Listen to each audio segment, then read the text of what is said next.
A1 TV news ವೀಕ್ಷಕರಿಗೆ ಸ್ವಾಗತ. ಶ್ರೀ ನಾಗನಾಥೇಶ್ವರ ಸ್ವಾಮಿ ಆಲಯ ಜೀರ್ಣೋದ್ಧಾರಕ್ಕೆ ಡಿಸಿಗೆ ಮನವಿ.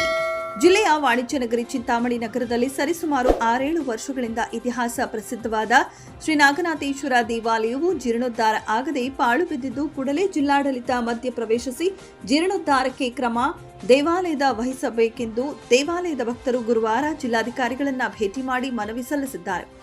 ನಗರದ ಜಿಲ್ಲಾಧಿಕಾರಿಗಳ ಕಚೇರಿಯಲ್ಲಿ ಡಿಸಿಜಿ ಪ್ರಭು ಅವರನ್ನ ಭೇಟಿ ಮಾಡಿ ಮನವಿ ಸಲ್ಲಿಸಿದ ಹಿಂದೂಪರ ಸಂಘಟನೆಗಳ ಮುಖಂಡರು ಈ ದೇವಾಲಯವು ಪುರಾತನ ದೇವಸ್ಥಾನವಾಗಿದ್ದು ಚೇಳೂರು ಆಳ್ವಿಕೆಯ ಸಂದರ್ಭದಲ್ಲಿ ಸ್ಥಾಪಿಸಲ್ಪಟ್ಟಿದೆ.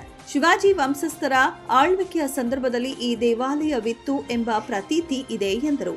ಹಲವು ವರ್ಷಗಳ ಸುದೀರ್ಘ ಇತಿಹಾಸ ಹೊಂದಿರುವ ಶ್ರೀ ನಾಗನಾಥೇಶ್ವರ ದೇವಾಲಯಕ್ಕೆ ಗತ ವೈಭವ ಕಲ್ಪಿಸಿಕೊಡುವುದು ಮುಖ್ಯ. ಆದರೆ ದೇವಾಲಯದ ಜೀರ್ಣೋದ್ಧಾರಕ್ಕೆ ವಿವಿಧ ಸಮಿತಿ ರಚಿಸಿಕೊಂಡು ದೇವಾಲಯ ಅಭಿವೃದ್ಧಿಗೆ ಶ್ರಮಿಸಬೇಕಾದವರು ರಾಜಕೀಯ ಪ್ರತಿಷ್ಠೆಗೊಳಗಾಗಿ ದೇವಾಲಯವನ್ನು ಸಂಪೂರ್ಣ ನಿರ್ಲಕ್ಷಿಸಿದ್ದಾರೆಂದು ಬೇಸರ ವ್ಯಕ್ತಪಡಿಸಿದರು. ದೇವಾಲಯವು ಮುಜರಾಯಿ ಇಲಾಖೆ ಸುಪರ್ದಿಗೆ ಬರುತ್ತದೆ. ಕೆಲವು ವರ್ಷಗಳ ಹಿಂದೆ ಪ್ರಮುಖ ಮುಖಂಡರು ಇದರ ಅಭಿವೃದ್ಧಿಗೆ ತಮ್ಮ ಹಾಗೂ ಮೇಲಿನ ಅಧಿಕಾರಿಗಳಿಗೆ ಅನುಮತಿ ಪಡೆದು ಅರೆಬರೆ ಕೆಲಸ ಮಾಡಿದ್ದಾರೆ. ಕೆಲವು ಕಾನೂನು ತೊಡಕುಗಳು ಅಡ್ಡ ಬಂದು ಕಾಮಗಾರಿ ನಿರ್ವಹಿಸದೆ ಬಿಟ್ಟಿರುತ್ತಾರೆ. ಅದೇ ರೀತಿ ಕೆಳಗಿನ ಅಭಿವೃದ್ಧಿ ಟ್ರಸ್ಟ್ ಸದಸ್ಯರು ಯಾವುದೇ ಕಾಮಗಾರಿ ನಿರ್ವಹಿಸದೆ ಹಾಗೂ ಅಭಿವೃದ್ಧಿ ಪಡಿಸದೆ ತಟಸ್ಥರಾಗಿದ್ದು ದೇವಾಲಯದ ಆವರಣ ಅನೈತಿಕ ಚಟುವಟಿಕೆಗಳ ತಾಣವಾಗಿ ಬದಲಾಗಿದೆ.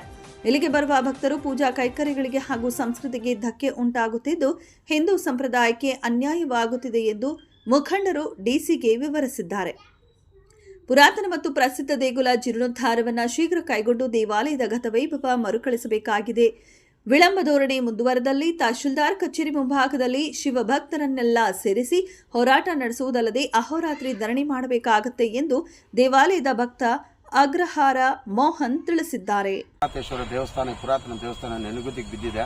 ಜೀರ್ಣೋದ್ಧಾರ ಮಾಡ್ತೀವಿ ಅಂತ 2 ಸಮಿತಿಗಳು ಮಾಡಿಕೊಂಡು ಇಲ್ಲಿ ಜೀರ್ಣೋದ್ಧಾರ ಮಾಡಿದ್ದೀರಾ ಇದನ್ನ ಮೂಲೆ ಗುಂಪು ಮಾಡಿದ್ದಾರೆ. ಆದ್ರಿಂದ ಸುಮಾರು 2-3 ತಿಂಗಳಿಂದ ಹೋರಾಟ ಮಾಡ್ಕೊಂಡು ಬಂದಿದ್ದೀವಿ, ರ್ಯಾಲಿ ಮಾಡಿದ್ದೀವಿ.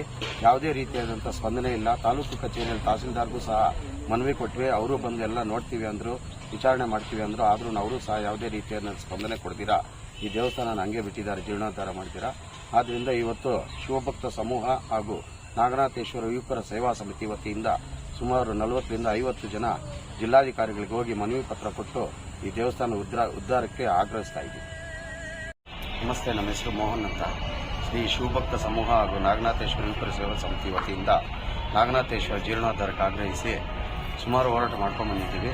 ಇವತ್ತಿನ ಈ ಹೋರಾಟದ ಭಾಗವಾಗಿ ಮಾನ್ಯ ಜಿಲ್ಲಾಧಿಕಾರಿಗಳಿಗೆ ನಾವು ಮನವಿ ಪತ್ರ ಕೊಟ್ಟಿದ್ದೀವಿ. ದೇವಸ್ಥಾನ ಪರಿಸ್ಥಿತಿ ಆಗಿದೆ ಅಂತ ಅವರಿಗೆಲ್ಲ ವಿವರಣೆ ಕೊಟ್ಟಿದ್ದೀವಿ. ಧಾರ್ಮಿಕ ಭಾವನೆಗಳಿಗೆ ಯಾವ ಥರ ಧಕ್ಕೆ ಆಗ್ತಾ ಇದೆ ಅಂತ ಅವರಿಗೆಲ್ಲ ವಿಚಾರ ಮುಗಿಸಿದ್ದೀವಿ. ಅವರು ಒಂದು ಸ್ವಲ್ಪ ದಿನದಲ್ಲಿ ಬಂದು ಎಲ್ಲ ಚೆಕ್ ಮಾಡಿ ನಾವೆಲ್ಲ ಕ್ರಮ ವಹಿಸ್ತೀವಿ ಅಂತ ಹೇಳಿದ್ದಾರೆ. ಅದೇ ಥರ ಸಮಿತಿಗಳನ್ನು ನೋಡಿ ಅದೇನೇನು ಮಾಡಬೇಕೋ ಕಾನೂನುಬದ್ಧವಾಗಿ ಯಾವ ರೀತಿ ಇದು ಮಾಡಬೇಕೋ ಮಾಡ್ತೀವಿ ಅಂತ ಹೇಳಿದ್ದಾರೆ. ಒಂದು ವೇಳೆ ಇವಾಗ ತಹಸೀಲ್ದಾರ್ ಅವರು ಬರಲಿಲ್ಲ, ಜಿಲ್ಲಾಧಿಕಾರಿಗಳ ಹತ್ರ ಬಂದಿದ್ದೀವಿ. ಇವರು ಸಹ ಬಂದು ಏನಾದರೂ ನಮ್ಮ ಹೋರಾಟಕ್ಕೆ ಸ್ಪಂದನೆ ಕೊಟ್ಟು ದೇವಸ್ಥಾನ ಜೀರ್ಣೋದ್ಧಾರಕ್ಕೆ ಕ್ರಮ ವಹಿಸಲಿಲ್ಲ ಅಂದರೆ ಚಿಂತಾಮಣಿ ತಾಲೂಕು ಕಚೇರಿ ಹತ್ರ ಧರಣಿ ಕೂತ್ಕೊಂತೀವಿ ಅಂತ ತಮ್ಮ ಮಾಧ್ಯಮದ ಮುಖಾಂತರ ಹೇಳ್ತೀವಿ.